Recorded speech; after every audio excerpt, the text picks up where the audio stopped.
He's Nick Nurse, the head coach of my Toronto Raptors. No matter where he goes, he wins. He's won in the D League, British Basketball League, the Belgian Basketball League, all of the great leagues around the world, and he joins us now. Good morning, Coach. How are you? I'm good. Good morning, Dan. What's I- happening today? If we don't have an NBA season, do then the Raptors carry the title for another year? Are you two-time NBA champs? Or one time really long Long time. NBA champs, I think. I had a trivia question. It's not a trivia question. I think it's just an interesting fact. Schools to produce an NBA Finals winning head coach and a Super Bowl winning quarterback. You're Oh, on that list, Nick. wow. Kurt Warner, Yes. the great Kurt Warner. Northern Iowa. You're Yeah. on that list with Steve Kerr. Arizona, Nick Foles won a Super Bowl. Awesome. And here's one for you. Michigan is on the list. Tom Brady and Rudy Tomjanovich. Wow. So Man, there you go. You learned something. That's it. That's all I needed to talk to you about, Coach.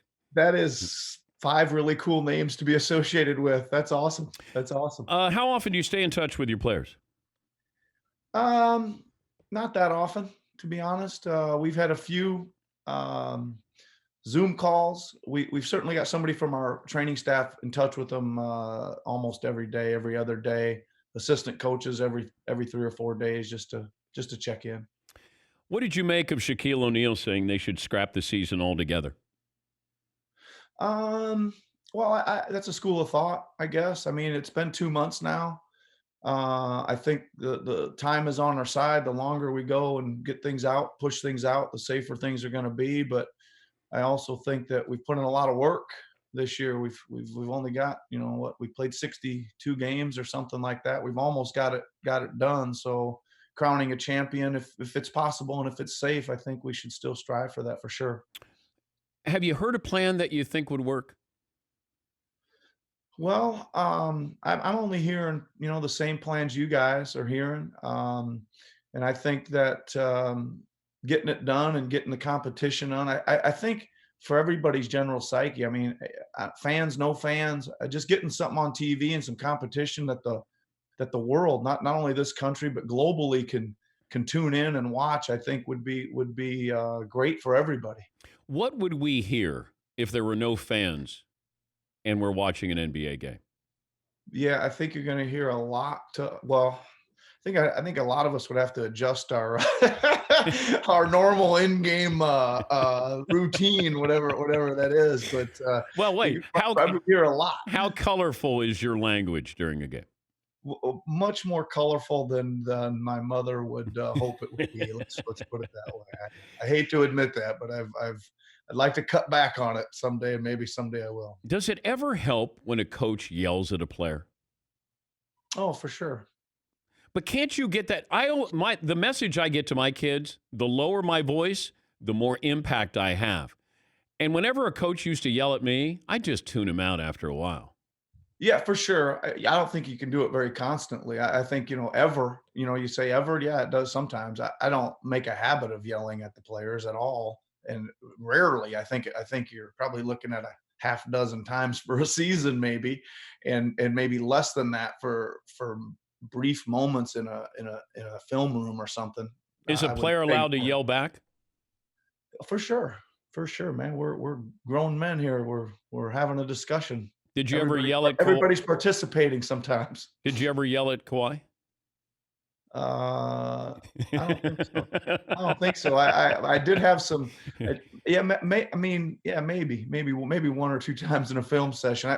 When we went down 0-1 to Orlando, in the opening round, I don't think anybody was spared the next couple days there, including, and it was pretty change of feeling and momentum and thinking and attitude that we needed quickly.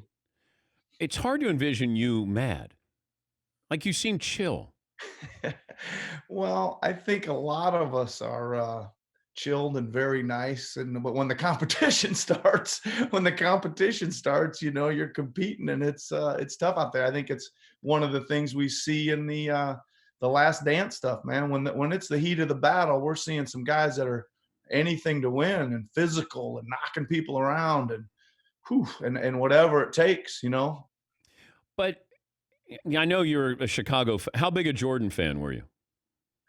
I mean, I was really, I was big. I was a big fan. I was caught up in the era of greatness, and I was probably more of a Phil fan. I was already a young coach, and I was really more fascinated probably with Phil Jackson than Michael. But I mean, obviously, I mean, listen, I used to get in my car and drive 5 hours from Des Moines to Chicago, buy a standing room only ticket, and watch the game and drive 5 hours back in the same day to go coach my team at Grandview University the next morning. You know.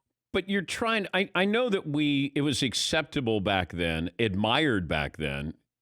Imagine if LeBron played that way and his personality was that way. Would we allow LeBron to be the same way Michael was in the 90s? Well, I don't know. I think that's again a fascinating thing to watch. I think that it certainly is different with the social media constant glare of that in this day and age. I think it would certainly take a different, thing. But listen, LeBron's competing like he's competing like crazy too now. I've seen enough of him up close to know that he's out there to do whatever it takes to win too. But when you watch LeBron, would you ever allow LeBron in your mind to be better than Michael Jordan? What could he Well, do that you would go, all right, he's going to be top 10 scoring and assist when it's all said and done. You can't ask for much more than that from an offensive player.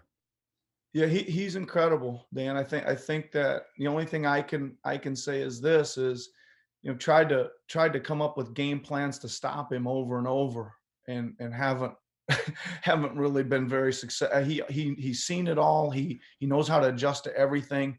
He really is a pass, minded player. He really gets the people the ball, and he throws that thing 100 miles an hour right to the shooting pocket.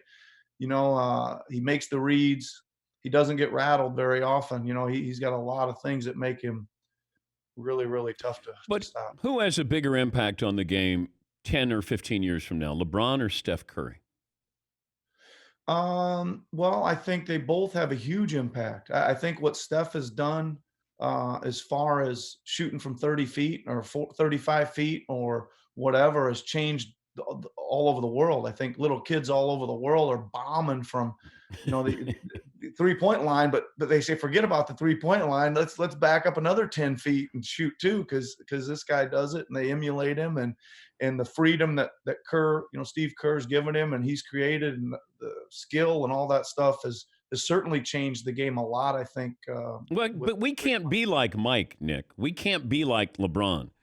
But Yeah. all of us think we can be like Steph Curry. That's why I think his impact will be, it'll be even larger than Michael's from the standpoint of every kid thinks he can play in the NBA. We knew we couldn't do what Mike did. We can't be 6'9", 270 like LeBron. Steph Curry, we can be 6'3", 190. It's a great point. I agree with you. Work on your handles like crazy. Figure out how to shoot lower release point so you can shoot it from 40 feet. And well, he practices a little bit too. If I said we were going to have a game of horse, NBA coaches, Yes. give me two other guys you'd want to go against. Two I'd want to go against. Well, no, give me the two just so I could other. win, or Give me the best game. If we played horse with NBA coaches, oh boy, let me just off the top of my head. I obviously think who are the really good players. Steve Kerr, Steve Kerr, Doc Rivers was an incredible player. can Popovich shoot? I assume at some point in his life he probably could. He was a good player too. Okay. That's a good question. I have to think about So that. you, When Doc Dick Rivers, and Jones was Steve a Kerr. player. Huh? You, Doc Rivers, Steve Kerr. Why are you putting me in there? I'm not. I'm not. Those guys had great NBA careers, multiple playoff wins, championship wins. Yeah, but you can shoot, right? You were one of the great shooters in Northern Iowa history. Yeah, that was a long time ago. I could shoot a little bit for a mid-level college. Are you team. Are you a better shooter than anybody on the Raptors? Of course. Who are you better than? Most of them. Okay, then. That didn't take long. That didn't take long to bring that out in you. Well, shooters are going to think they can shoot, right? I'll take anybody on in a shooting competition. I love that. You would take Steve Kerr on? I would, but he'd beat me. He would. Well, all right. He probably would. He would. Yeah. He didn't. How about Rick Carlisle? Rick Carlisle's another one. Yeah, he could play. See some footage of Rick there in the Last Dance. That was pretty cool. Yeah. Well, he was trying to play defense. Yeah. I wouldn't want to try. I wouldn't want to. Yeah, well, maybe I would. Hey, but if you made the Last Dance, that means you played and you were guarding Mike. I would take that. You get embarrassed? Say you guarded him, right? The Nick Nurse Foundation and the limited edition T-shirt. Do you have the T-shirt on? I have a Boxing One T-shirt on right now. That's coming to the foundation shortly. Oh, good. That brings back bad memories, Coach. Why? My senior year, state basketball tournament. Yes. They played a Boxing One on me. Oh boy. And I got shut down. Yeah. I hate the Boxing One. Sorry. I think it's cheap. Really? Yeah, guard me. Sorry about that. Yeah, Boxing One. I'm guarding you really heavily. Guard. Done. Yeah. The shirts say, "Be a team player, stay strong, stay safe," and you got your sunglasses on there, holding the Larry O'Brien Trophy. The foundation supports children, young adults through exposure to music, sports, and literacy. When did you come up with this? Well, wow. Ironically, we've been obviously planning the foundation for a while. We actually had our kickoff, a night of music in support of the foundation on March 11th.